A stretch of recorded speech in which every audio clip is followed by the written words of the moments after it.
Pleased to welcome back to the Daily Faceoff Show Pat Steinberg, who covers the Calgary Flames for Sportsnet 960, as well as a contributor to Flames Nation. Pat, interesting game one as we chat with you in this conversation delivered by DoorDash.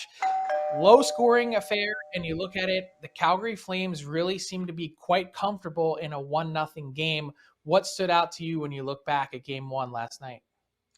Yeah, that's one of the big things is that they just looked so comfortable playing in that style of hockey game, which really shouldn't surprise anybody because they look that comfortable playing in that style of hockey game all year long. That's kind of the recipe for success that Daryl Sutter put in place right from the get-go this year. And what I thought was the most important part of that was the third period because Dallas had a few chances to tie it in the third period. They did. Rope Hintz missed a really good opportunity. There were a couple of other good chances that they had to tie the game. But what I liked the most was that they limited Dallas to 3 shots in that third period, and they looked very comfortable playing in a 1-0 game with 20 minutes to go.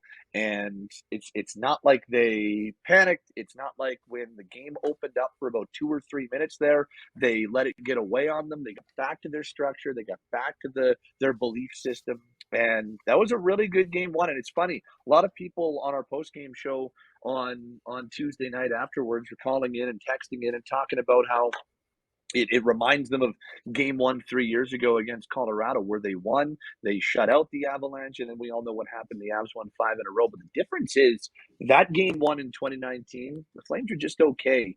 And Mike Smith was very good in net, posted the shutout, and they scored the 4 goals. They won 4-0, and I think they were feeling really good about themselves, and maybe like this was going to come easy. But what I liked is that in this instance, it was a tough win. That was a slugfest. They had to stick to their system. They had to make sure that they were consistent because if that game got tied 1-1 with how close the final about 45 minutes was, that could have been our second triple overtime game of the playoffs because that's how close it looked. After Dallas settled in, the Flames kind of blew them out of the water with the atmosphere and with the crowd in the first 10 or 15 minutes. But from there on in, it settled in. But Flames looked comfortable playing that type of game last night. Pat, it's pretty easy to look at the Flames and think about the offensive prowess that they have, especially with the top line. And I mean, Gaudreau playing with Lindholm and Tkachuk have looked like the Globetrotters at times this year. And yes, they have depth scoring, but to me, a key of the series is shutting down Dallas's top line of Pavelski, Hintz, and Robertson. They only had 2 shots on goal last game. You did hint at one that Hintz missed on, but from the Calgary standpoint and line matching especially, who's been tasked with shutting down those top lines of the Dallas Stars? Well, it's funny because we didn't really get a chance to see the game plan play out in game one because the fracas at the end of the first period that saw Rasmus Anderson and John Klingberg booted from the game kind of threw everything in the disarray for Daryl Sutter. So his plan was, I think you saw a little bit of Calgary's top line against the Hintz line, but it was more of the Backlund line that saw them. But Daryl is not a big guy when it comes to hard line matching, when it comes to his forward lines. Where he likes to go with the hard matches is with his defense pairs. And his number one defense pair is Rasmus Anderson and Noah Hannafin. But Rasmus got kicked out for the secondary fight, so everything got so we saw a lot of Noah Hannafin and Eric Goodbranson up against the Dallas top line, and a lot of Noah Hannafin and Chris Tanev against the top line. So the ideal, I think what we're going to see as the series goes along is Hannafin and Anderson see a lot of Hintz, Robertson, and Pavelski, but it kind of was an all-in type effort on Tuesday night because the original plan didn't get allowed to go to get played out. So I think you'll see a lot of Anderson and Hannafin against those guys. I still think the Backlund line with Mangiapane and Toffoli is going to see lots of them. But what I'm really curious about is when this series shifts to Dallas and how Rick Bowness goes about it. Because the only game these two teams played in Dallas this year was back on February 1st.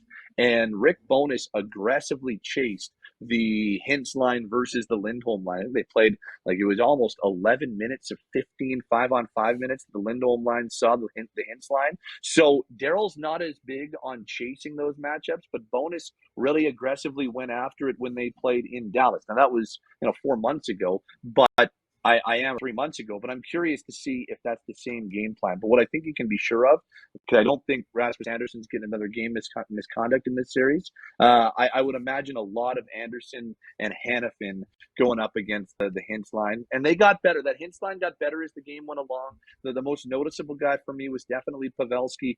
He seemed to be making the most things happen when those three were on the ice. And Robertson missed by just a little bit on one opportunity. Hintz missed by just a little bit on an opportunity. I think there's still going to be a handful in this series as it goes on.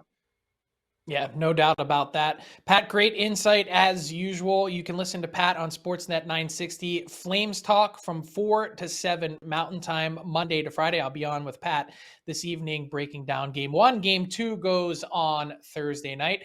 We'll look forward to Pat's coverage then as well. This has been the All 32 delivered by DoorDash. Another full slate of playoff games tonight. You don't want to cook. All your favorites and more delivered right to your door. You see the promo codes there at the bottom of your screen. They get you 25% off and free delivery on your first order delivered by DoorDash.